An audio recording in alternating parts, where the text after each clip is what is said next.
Can grade 5 students come up with math conjectures? Indeed, yes, they can. And your child also can. Welcome to Math Inquiry Based Learning Journey session by the Gym Foundation. This is Vidya Govindan.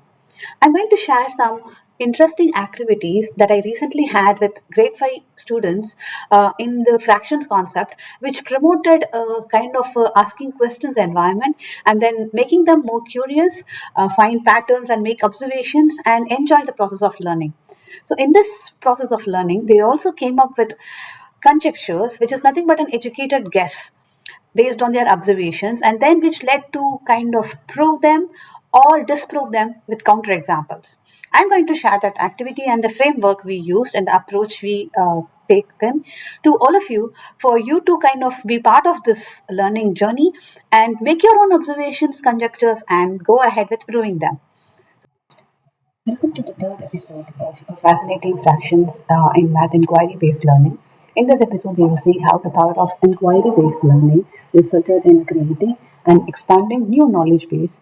I encourage you to watch the first episode, which kind of gives you an overview of math inquiry based learning activity in this fascinating fractions of the theme comparing fractions, where the children are encouraged to ask questions and then getting the wonder question resulting in expanding their knowledge base. In the second episode, we are actually sharing a very interesting math conjecture that children of grade 5 students came up with, and in this episode we are going to see three unique observations that led to expanding their knowledge base in the aspect of comparing fractions.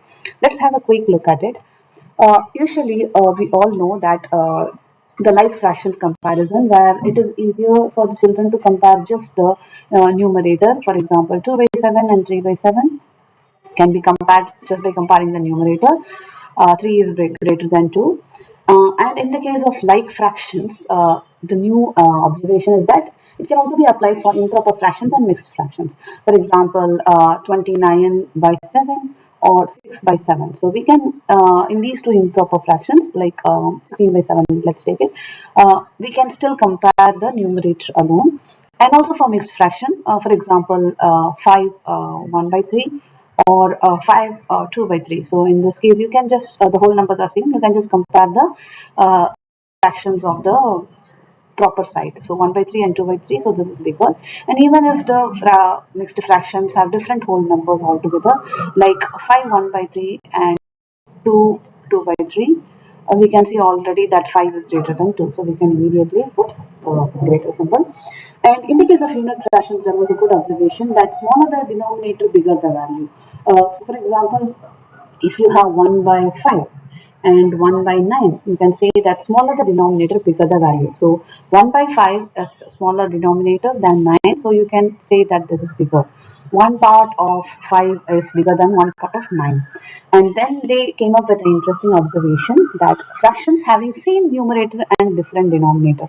So this basically, this rule is not only applicable for unit fractions where 1 is in the numerator, it can also be applicable for any fractions which have same numerator, like for example 2 by 5 and 2 by 9. So different denominators but same numerator, this rule can be applicable. So smaller the denominator, bigger the value, and you can just tell that 2 by 5 is greater than 2 by 9. So these are the things that they had a discussion, made observation through activities and debates. Unlike fractions, we know that it can be compared by converting all the unlike fractions to like fractions. So, for example, we can take 3 by 8 and 9 by 12, and we have to take an LCM to get into the like fractions with a smaller multiple. So, that will result in 24 and then 9 by 24 and 24 and 18 by 24, and we can compare this way, the unlike fractions. So another interesting observation here, they were asking about, can unlike fractions be simplified and then compared? Yes, they can. And we took an example of 16 by 24 and 9 by 12, for example. In this case, can we simplify? Yes, let's do it. So 4 4s are 16 and 4 6 are 24. And then 3 3s are 9 and 4 3s are 12. So this again can further be simplified as 2 by 3. So 2 2s are 4 and 3 2s are 6. So 2 by 3 and 3 by 4. So by converting it into the like fractions, you can get it as 12 as the common denominator. 4 twos are 8, and then 12 here again. 3 threes are 9. So this is greater. So these kind of examples that can they be simplified, because taking a LCM for bigger numbers would be difficult. So in this example, or by asking this wonder question, a misconception that fractions, when though they are equivalent, are the value same. So children thought the fractions are equivalent fractions, but the value could be different.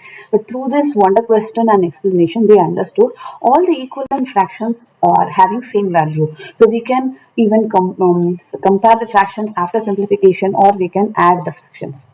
The numerator of second fraction is some number more than the denominator of the numerator of the first fraction, and denominator of the second fraction is also same number more than the denominator of the second fraction. This is a very interesting observation, which we call it as, initially we had this kind of an idea of a hypothesis, like, this kind of works for numbers, some numbers, and they came up with counter examples where it will not work for some numbers, and then they understood that both numerator and denominator should be added with the same number, and it works every time. So this is a conjecture for now, and they're looking for ways to prove it. So if I can expand, what does it mean with numbers? It means, let's take for example 5 by 8. So 5 by 8, if I add a number, for example plus 2 on the numerator and denominator, which results in 7 by 10, I can say that this is greater. 5 by 8 is greater than 7 by 10. For that matter, it can be same for any number, that if the numerator is added with a number and denominator is also added with the same number, then we can say that 7 by 10 is greater than the first fraction. This is the math conjecture that they have, the students of grade 5 developed, which made them kind of expand their knowledge base, just with an activity and discussion that we conducted in one or two classes, which developed this kind of a thinking and a reiteration of thought that they themselves can make observations, come up with new ideas, and check it out if it can work, if it will not work, and how to kind of expand their knowledge base. This is the power of inquiry based learning, which gives them the curiosity and then the interest towards math learning. I hope this would be a very good starting point for all interested students watching this video. Please stay tuned, and thank you.